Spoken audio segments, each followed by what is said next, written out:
ব্যক্তির নামে কোন স্লোগান হবে না, একজনের নামে স্লোগান। কার নামে? আরো জোরে বলেন।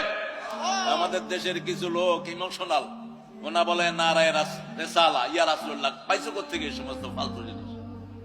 কোন নবীর নামে স্লোগান হবে না, এক আল্লাহর নামে স্লোগান হবে।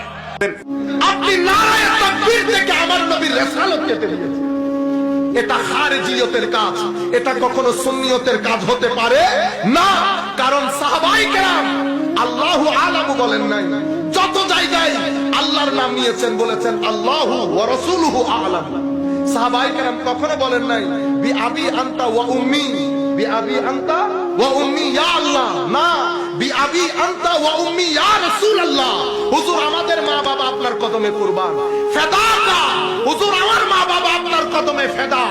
আরো কি তুবতু ইলাল্লাহি ওয়া রাসূলিহি, আমি আল্লাহ এবং রাসূলের দরবারে তওবা